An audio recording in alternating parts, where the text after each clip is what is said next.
민주당 전당대회 얘기해 보겠습니다.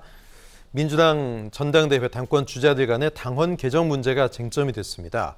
어떤 내용이냐면 부정부패 사건으로 기소가 되면 당직을 정지하도록 한 지금의 당헌을 바꾸자는 건데 사법 리스크 얘기가 끊임없이 나왔던 이재명 후보를 위한 방탄용, 보호하기 위한 개정이 아니냐 이런 비판이 나왔습니다. 이 평론가님 어떻게 보십니까? 네, 그 이재명 지키기 운동이다 이렇게 봐야 되는 거죠. 네. 예, 그래서 뭐 지금 어대명이라고 대표는 이재명 의원이 될 가능성이 굉장히 좀 높지 않습니까? 예. 이제 그런 상황에서 대표가 된 이후에 혹시 이런 이제 사법 리스크로 해서 뭔가 이렇게 신상의 변동이 올 수 있기 때문에 네. 그거를 좀 미연에 막겠다 그런 이제 의도로 읽혀요. 예. 그런데 이게 이 공당으로서 올바른 선택인지 잘 모르겠습니다. 예.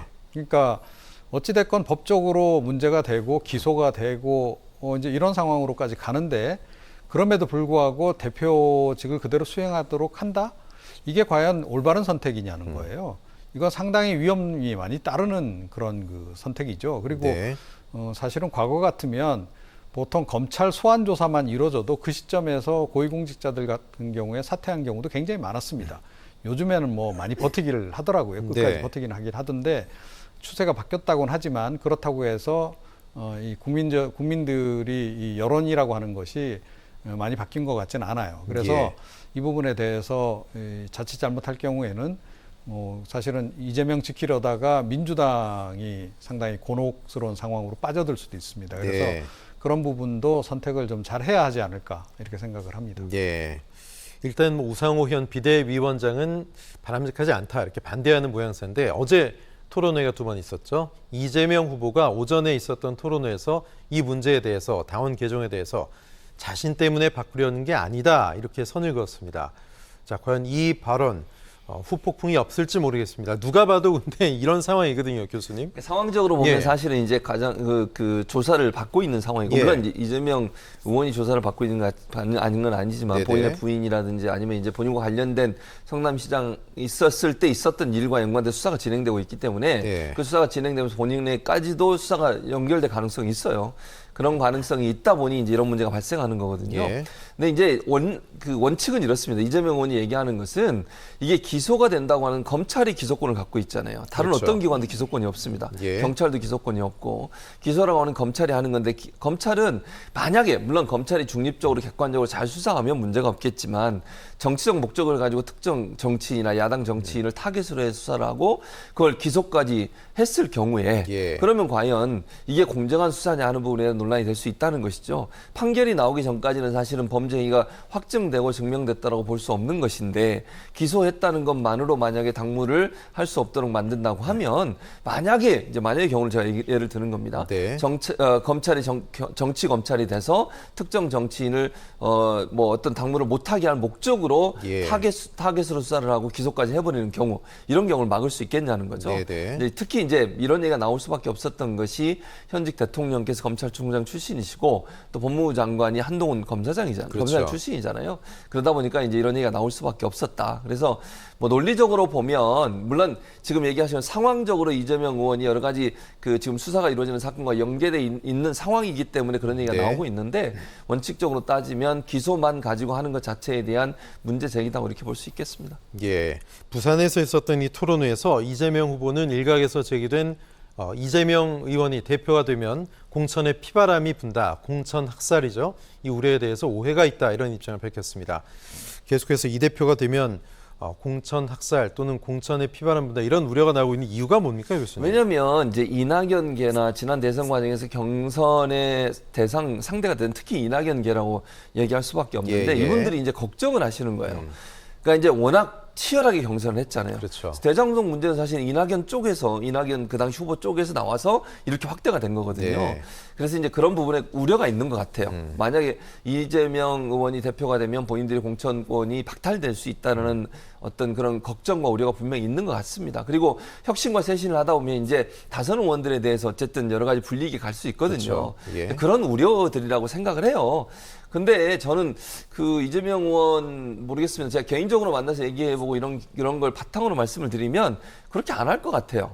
제 생각은 그렇습니다. 왜냐하면 이게 무슨 정치적 학살이라든지 아니면 뭐 다선이라는 이유만으로 예를 들어서 출마를 못하게 한다거나 또는 뭐 지금 논의가 되고 있는 건 3선 이상은 뭐 같은 지역구에 출마를 못하게 하는 부분 이런 부분들이 이제 민주당 혁신 안에 들어있거든요. 네. 이런 부분도 사실은 민감하게 적용될 수밖에 없는 것인데 이런 부분들을 아무런 그 논의 과정 없이 밀어붙이는 형식으로 갈 가능성이 저는 낮다고 봅니다. 예. 그래서 여러 가지 정말 국민들이 납득할 수 있는 정도의 어떤 평가 과정을 거쳐서 시스템적으로 공천을 할 수 있도록 하는 것이지 뭐 지금 일각에서 우려하고 있는 것처럼 반대 진영이 있었고 당시의 경선에서 다른 후보를 지지했다는 이유만으로 공천에서 배제되는 일은 저는 없을 것으로 생각을 합니다. 예. 당대표 후보인 박용진 후보는 아예 뭐 차별화를 위해서인지 모르겠지만 대표가 되면 공천 권한을 내려놓겠다 이런 선언까지 했습니다. 자, 이종훈 평론가님, 이것도 이런 카드밖에 지금 낼 수가 없는 그런 상황일 정도로 표 차이가 많이 나잖아요. 네, 그러니까 네. 이제 차별화를 이제 시도하는 예. 건데요. 그런데 이 다음번 총선 관련한 공천은 어차피 피바람이 불 수밖에 없다. 아, 어떤 의미에서 그렇습니까? 그러니까 이미 86 용태론이 계속 제기가 됐잖아요. 예, 예. 그리고 약속도 많이 했어요. 우상호 의원도 안 나온다고 그랬죠. 예, 그렇습니다. 그래서 그분들 일단 그만둬야 되는 네. 이제 그런 그 상황이고, 뭐 정치사적인 큰 맥락에서 보더라도 이제 운동권 그 세대가 좀 뒤로 이선으로 물러나야 되는 예. 그런 시점이기도 합니다. 세대 교체가 필요한 거죠. 거기에 더해서 이재명 의원이 대표가 되면 뭐 필연적으로 이재명의 민주당으로 탈각을 시도할 수밖에 없어요. 네. 그래야 본인이 다음번 그 대선 관련해서 당내 경선을 무난하게 통과할 수 있는 거 아니겠습니까? 이제 그런 그 상황이 있기 때문에 불가피하게 이 피바람은 흔히 이야기하는 피바람은 불 수밖에 없는 그런 그 상황인데 예. 그런데 이게 자칫 잘못하면 특히 지금 현재 당면한 네. 이 전당대회 관련해서는 그렇게 의원들 지금 현역 의원들을 자극하면 별로 유리하지 않죠. 네. 그러니까 당신들도 안심해도 돼. 이렇게 지금 메시지를 중요하기 때문에 그 메시지를 주는 것이 중요하기 때문에 네. 지금은 좀 달래기 차원에서 피바람은 불지 않을 것이다라고 이야기하고 있는 것으로 볼 수밖에 없다. 예. 이렇게 생각합니다. 사실 뭐 과거에도 공천 파동이라든가 이런 게 나면 당이 한번 크게 요동치면서 흔들리는 모양새도 있었고 그러면서 다시 이렇게 수습을 하는 모양새도 있었기 때문에 글쎄요, 공천 학살 피바람 이거는 좀 다음 얘기가 아닌가 그런 분석이 줄을 이루는 것 같습니다. 민주당 전당대회 이재명 후보가 경선 첫 주에 지금 74%를 얻었죠. 어대명, 지금 확대명 얘기도 나오고 있는데 2, 3위 후보 간 격차가 50%가 넘습니다. 그 얘기는 단일화를 해도 큰 파급력이 없는 거 아니냐 이제 이런 관측인데 하지만 그래도 나머지 두 후보 입장에서는 아직까지는 뭐 과정들이 남아 있고 단일화 됐을 경우에 민심이 합쳐질 수도 있다 이런 얘기가 또 나오고 있습니다. 과연 박용진 그리고 강훈식 후보 단일화에 대해서 합의점을 찾을 수 있을까요? 뭐 찾을 가능성은 아직까지는 남아 있다라고 좀 봅니다. 예. 그러니까 사실은 좀 진즉에 했더라면 훨씬 더 좋았다라고 저는 생각을 하는데 시점상 뭐 뒤늦게라도 뭐 한다면 각자 지금 대응하는 거에 비해서는 그래도 지지율을 좀 더 끌어올릴 수 있지 않을까 이렇게 네. 생각을 해요. 그러니까 1 더하기 1은 2냐? 그러니까 정치에서는 아닌 경우도 있다라는 거죠. 네. 그래서 의외의 시너지 효과가 이제 유발될 수도 있는 겁니다. 그러면 1 더하기 2가 아니고 이제 1 더하기 1은 2 플러스 알파. 예. 그 플러스 알파가 굉장히 커지면서 네. 이제 바람이 불기도 하고 이제 그런 건데 현재까지의 행보로 봐서 그러니까 바람을 일으킬 정도의 어떤 극적인 그런 비전을 선보였다거나 네, 네. 지금 그렇지는 못한 것 같아요. 그런데 저는 이 부분에서 그 두 후보가 조금 더 노력할 필요가 있었고 지금이라도 노력을 더 해야 한다라고 저는 생각을 합니다. 그래서 일종의 가치 동맹을 전제로 해서 예. 두 사람이 좀 치열한 논쟁을 거쳐서 뭔가 이 당원과 일반 국민들이 보기에 좀 납득할 만한 그런 국가 비전을 내놓는다든지 또는 정치개혁 비전을 내놓을 수 있다면 상황은 충분히 변할 수도 있다 이렇게 생각을 합니다. 예. 자, 그런데 이제 우상호 비대위원장도 걱정을 했던 부분이죠. 민주당 전당대회 뭐 확대명까지 가고 있는데요. 흥행에는 빨간불이 들어왔습니다. 당연히 이재명 의원이 되겠지. 다들 이렇게 생각하고 관심 자체가 굉장히 낮다, 떨어진다 이런 얘기가 줄을 이루고 있는데요. 실제 투표율도 상당히 저조하죠. 흥행 실패라는 평도 벌써 나오고 있는데 작년에 전당대회 권리당원 투표율이 42.74%였습니다. 이것보다 낮을 수도 있는데 최 교수님, 이 흥행은 지금 뭐 방법이 없을까요? 어차피 이렇게 된 거. 현재로서는 좀 어려워요. 네. 어려운데 뭐 이종훈 평론가 말씀하신 것처럼 두 가지 정도의 가능성을 볼 수 있는데 예. 좀 비전을 많이 제시하는 그런 모습을 좀 두 분이 보여줘. 나머지 네, 두 네. 분, 제가 이제 이재명 의원을 제외한 예.